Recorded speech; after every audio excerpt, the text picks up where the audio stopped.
नमस्कार, मेरा नाम है डॉक्टर पुरु धवन और आज इस वीडियो में हम बात करने वाले हैं कि किडनी फेलियर पेशेंट को नमक लेना चाहिए या नहीं लेना चाहिए।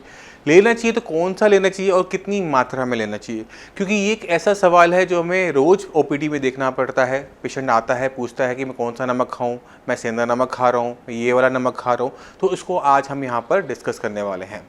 किडनी फेलियर पेशेंट की बॉडी में हो क्या रहा होता है, पहले उसे समझने की कोशिश करते हैं। किडनी फेलियर की पेशेंट की बॉडी में किडनी अपना काम करना धीरे धीरे बंद कर रही होती है, और जैसे जैसे वो बंद कर रही होती है तो जो किडनी का काम है, गंदगी को बाहर निकालना, क्रिएटिनिन को बाहर निकालना, यूरिया को बाहर निकालना, वो नहीं हो पा रहा था। जब वो बाहर नहीं निकल पा रहे तो शरीर के अंदर ही इकट्ठे होते जा रहे हैं, क्रिएटिनिन का लेवल, यूरिया का लेवल बढ़ता चला जा रहा है। अब जो किडनी है वो एक बहुत इंपॉर्टेंट काम करती है हमारी बॉडी में, वो है बीपी को कंट्रोल करने का। अक्सर हम सुनते थे कि सिर्फ हमारा हार्ट जो है, हमारा दिल है, बस वही बीपी को कंट्रोल करता है, बट ऐसा नहीं है। हमारी बॉडी में 3 ऑर्गन होते हैं जो बीपी को कंट्रोल करते हैं, हमारी किडनी, हमारा हार्ट और हमारा ब्रेन।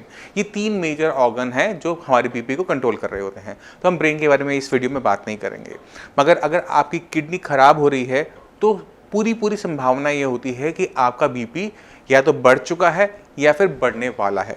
तो जितने भी किडनी फेलियर पेशेंट होते हैं उन सभी को नमक कम मात्रा में लेने के लिए कहा जाता है। क्यों कहा जाता है? क्योंकि अगर नमक ज़्यादा लेंगे, हम सब जानते हैं कि नमक से बीपी बढ़ता है, और जैसे जैसे बीपी बढ़ेगा ना सिर्फ किडनी पे लोड पड़ेगा, क्योंकि ज़्यादा बीपी की वजह से जो ब्लड है वो ज़्यादा मात्रा में किडनी में एंटर करेगा, प्रेशर से करेगा और किडनी को नुकसान पहुंचाएगा। बल्कि हमारे हार्ट को भी बहुत ज़्यादा पंपिंग करनी पड़ेगी, और दोनों ही ऑर्गन्स को ज़्यादा मात्रा में नमक लेने से नुकसान होगा ही होगा।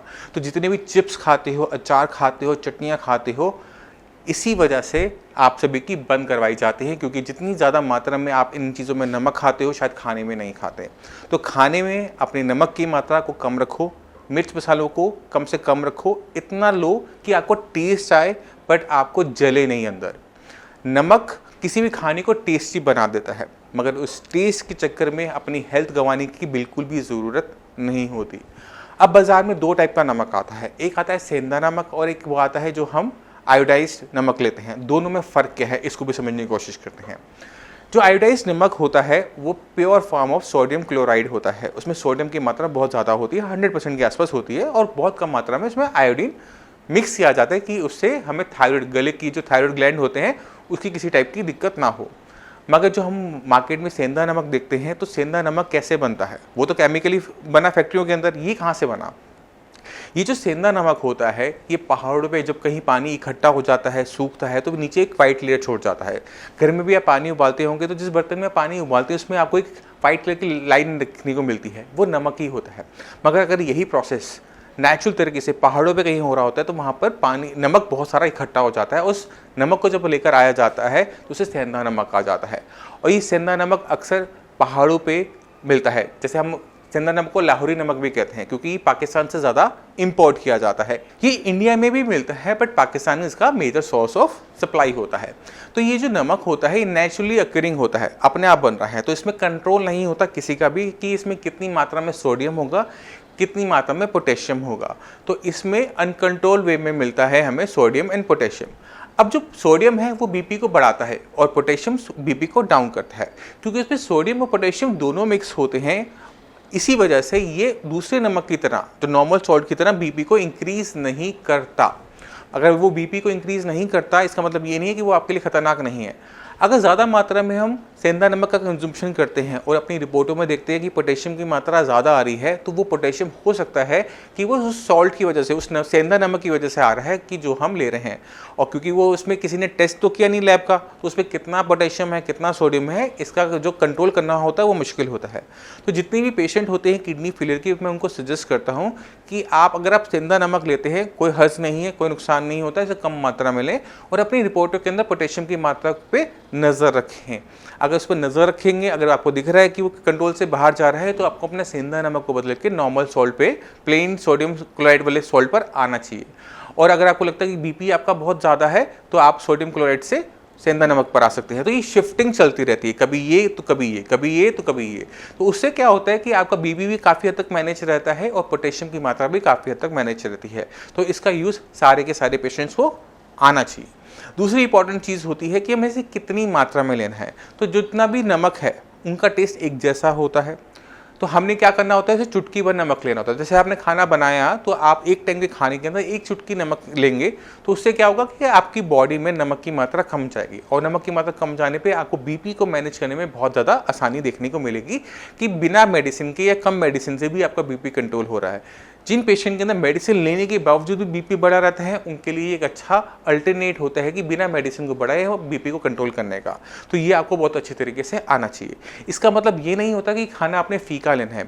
खाने के अंदर जो बाकी मसाले होते हैं, तरह हींग है, धनिया है, जीरा है, इन सब का यूज़ किया जा सकता है। जो चीज़ मना की जाती है वह है ज़्यादा मात्रा में नमक और मिर्चें। अब मिर्च वो लाल हो, हरी हो, काली हो, पीली हो, कोई फर्क नहीं पड़ता। आपने मिर्चों का प्रयोग पूरी तरह से बंद करना होता है, क्योंकि जितना खतरनाक हमारा नमक होता है ज़्यादा मात्रा में, उतना ही नुकसानदेह हमारे लिए मिर्चें भी हो सकती हैं, क्योंकि मिर्चों के अंदर एसिडिक कंपाउंड बहुत ज़्यादा होते हैं और बॉडी के अंदर जाने के बाद ये मिर्चें एसिड की सिक्रीशंस को बढ़ा देती हैं। और पेशेंट ना सिर्फ छाती में जो कंप्लेंट लेकर आता है गैस एसिडिटी की कंप्लेंट के साथ साथ, बल्कि वो अपने लो सोडियम बाइकार्बोनेट की वैल्यूज़ लेकर भी आता है। तो जितने भी पेशेंट होते हैं किडनी फेलियर के, उनको पूरा का पूरा सजेस्ट किया जाता है कि आपने मिर्चों को पूरी तरह से बंद करना है। अब ये सोडियम बाइकार्बोनेट क्यों इंपॉर्टेंट है, क्या काम करते हैं हमारी बॉडी में, इसके लिए मैं चाहता हूं कि आप मेरी इस वीडियो के बाद जो नेक्स्ट वीडियो है उसे कंप्लीट देखिएगा। उससे आप समझ जाएंगे कि सीरम बाइकार्बोनेट कितना इंपॉर्टेंट चीज़ होती है। अगर ये घट जाए ब्लड के अंदर तो कितना बड़ा नुकसान एक किडनी फेलियर पेशेंट को हो सकता है। नमक की ज़्यादा मात्रा सिर्फ आपका बीपी नहीं बढ़ाती, बल्कि आपकी बॉडी के अंदर और दिक्कत भी लेकर आती है। मान लो कि किडनी फेलियर का पेशेंट है, वो नमक ज़्यादा मात्रा में खा रहे हैं क्योंकि उसका बीपी लो था, ऐसा होता है, मगर ज़्यादा नमक खाने की वजह से उसकी बॉडी में वाटर रिटेंशन बढ़ जाती है, यानी जो वाटर है उसकी बॉडी में स्टे करना शुरू कर देता है, यूरिन के रास्ते कम आना बाहर शुरू कर देता है, और क्या होता है कि उसकी बॉडी में स्वेलिंग आनी शुरू हो जाती है, उसका फेस सूज जाता है, उसकी टांगें सूज जाती हैं, उसके पूरे के पूरे निचले हिस्से में पानी भरना शुरू हो जाता है। क्यों? क्योंकि वो नमक की मात्रा ज़रूरत से ज़्यादा ले रहा था। तो नमक से वाटर की ओवरलोडिंग होती है, फ्लूइड की ओवरलोडिंग होती है। अब समझो कि आपकी बॉडी के अंदर पानी की मात्रा ज़्यादा हो गई, अब ब्लड के अंदर भी पानी की मात्रा ज़्यादा बढ़ेगी, आपके हार्ट को ज़्यादा प्रेशर के साथ पंप करना पड़ेगा, तो जो बीपी आपका पहले लो आ रहा था वो बढ़ना शुरू हो जाएगा। तो उससे क्या होगा? किडनी को नुकसान होगा। इसी वजह से नमक की मात्रा को कम रखवाया जाता है, इतना रखवाया जाता है कि खाना खाया जाए, उसको टेस्ट के लिए नहीं खाया जाता। और जितनी भी चीज़ों के अंदर नमक की मात्रा ज़रूरत से ज़्यादा होती है उन्हें निकाल दिया जाता है आपकी डाइट से, चाहे वो आपके पापड़ हो, अचार हो, चटनियाँ हो, सॉस, केचप, जैम, किसी चीज़ के अंदर भी नमक की मात्रा ज़्यादा हो उसे आपको निकालना होता है। जैम के अंदर मानता हूँ नहीं होती, मेरे मुँह से निकल गया, बट समझ में आपको आ गया होगा कि ज़्यादा नमक वाली चीज़ें हमने नहीं लेनी होती। तो मैं उम्मीद करता हूँ कि इस वीडियो से आपको समझ में आ गया होगा कि हमने कितनी मात्रा में नमक लेना होता है, क्या क्या चीज़ों का ध्यान रखना होता है। फिर भी अगर आपको किडनी फेलियर से रिलेटेड कोई परेशानी है, आप मुझसे मिलना चाहते हैं, तो अपॉइंटमेंट लेकर आप आ सकते हैं। अगर आप बहुत दूर रहते हैं तो हमारे डॉक्टर्स फ़ोन पे अवेलेबल होते हैं, आप उनसे बात कर सकते हैं, अपनी रिपोर्ट्स को शेयर कर सकते हैं। और मैं उम्मीद करता हूँ जैसे हम और पेशेंट्स को आराम देते हैं वैसे आपको भी देंगे। मगर जाने से पहले मैं चाहता हूँ कि आप हमारे कुछ पेशेंट से भी मिल कर जाएँ। हेलो एवरीवन, मैं डॉक्टर प्रगति गुप्ता और आज हम आपको मिलवाएंगे अपने पेशेंट से जिन्होंने बहुत अच्छी रिकवरी शो की है 15 डेज़ के ट्रीटमेंट के अंदर। तो हम आज बात करेंगे तजिंदर जी से, उनका केस के बारे में डिस्कस करेंगे कि एग्जैक्टली किडनी की दिक्कत डायग्नोज कैसे हुई, क्या क्या चेंजेस महसूस कर रहे थे, कैसे उन्हें पता चला और अब आगे की प्रोग्रेस कैसी चल रही है। तो इसी सब के बारे में हम डिस्कस करेंगे तजिंदर जी से। तजिंदर जी, मुझे बताइए कि किडनी की दिक्कत की जो शुरुआत हुई या आपको पता चला, कैसे चला? मेरा बीपी हाई रहता था, तो मैं बीपी ठीक कराने डॉक्टर के पास दिखाने गया, तो उन्होंने कहा कि आप ये टेस्ट कराओ। तब मेरे को पता चला कि मेरी किडनी की प्रॉब्लम तेज। फर्स्ट टाइम आपने ये केएफटी करवाया था? हाँ जी, जब 6 आया क्रिटिनिन उस टाइम पे इनिशियली स्टार्टिंग में जब आपको पता चला था, ठीक है। और डायबिटिक आप लंबे टाइम से रहे? 21 साल से डायबिटिक। 21 साल से डायबिटिक। तो शुगर आपकी कंट्रोल में रहती थी या फ्लक्चुएट करती थी? फ्लक्चुएट करती थी, लेकिन तकरीबन कंट्रोल में रहती थी। ठीक है। उसके लिए हमेशा से टैबलेट्स लेते थे या इंसुलिन इंसुलिन भी लेनी पड़ी? इंसुलिन पे नहीं जाना पड़ा। फैमिली हिस्ट्री भी रही है कोई डायबिटीज की? मेरे मदर को, मेरे फादर को, मेरी सिस्टर्स को, सबको डायबिटीज रही है, ठीक है। तो जब आपको फर्स्ट टाइम पता चला था, दिसंबर में डायग्नोस हुआ था कि क्रिटिनिन अचानक से 6 पहुंच गया। जी जी। उस टाइम पे कोई फिजिकली सिम्टम्स थे आपकी बॉडी में? नहीं, कुछ नहीं थे जी, सिर्फ बीपी आई था। सिर्फ बीपी बढ़ना स्टार्ट जी, हुआ जी। था। और बीपी की तकलीफ कब से है, लगभग कितने टाइम से? 3-4 साल से ही हो। 3-4 साल। जी। मेडिसिन खाते थे उसके लिए कुछ? नहीं, इससे तो मैंने इतनी ज़्यादा ली नहीं कभी। बीपी की दवाई कोई खाई है? नहीं खाते थे, नहीं, खाई नहीं कभी। एज सच नहीं खाई। नहीं। ठीक है। और जब फर्स्ट टाइम बीपी बढ़ना स्टार्ट हुआ तो रीडिंग्स लगभग क्या रहती थी उस टाइम पे, जब नोटिस किया? 200 प्लस थी जी, 200 अच्छा। 200 के प्लस। उस टाइम पहली बार हाँ जी, हाँ। डायग्नोस हुआ है। हाँ जी। तो जब इन्हें इनिशियली डायग्नोस हुआ कि क्रिटिनिन बढ़ना स्टार्ट हो गया है, फिजिकली बॉडी में कोई एज सच सिम्टम्स नहीं थे, बीपी शूट अप होना स्टार्ट हुआ, बट पेशेंट हमारे लंबे टाइम से डायबिटिक रहे हैं, ऑलमोस्ट 20-21 ईयर्स से डायबिटिक रहे हैं। तो जब इनका अल्ट्रासाउंड करवाया गया, जुलाई में इन्होंने जब अपना अल्ट्रासाउंड करवाया था, इनकी दोनों किडनी का साइज ठीक था, लेकिन फंक्शनिंग में दिक्कत आनी स्टार्ट हो गई थी। उसके पीछे रीज़न देखने को मिलता है कि जो पेशेंट्स लंबे टाइम तक डायबिटिक रहते हैं, चाहे शुगर लेवल्स अब कंट्रोल में चल रहे हो, अब मैनेज होने स्टार्ट हो गए हो, लेकिन लंबे टाइम तक जब बॉडी सफ़र करती है डायबिटीज़ से और किडनी को बहुत ज़्यादा यूरिन के रास्ते शुगर को फ्लश आउट करना पड़ता है, तो किडनी डैमेज की तरफ चलती जाती है। तो इनके केस में मेजर जो रीज़न रहा है फेलियर के पीछे, किडनी फेलियर के पीछे, वो डायबिटीज़ बहुत मेजर कॉज नज़र आ रहा है।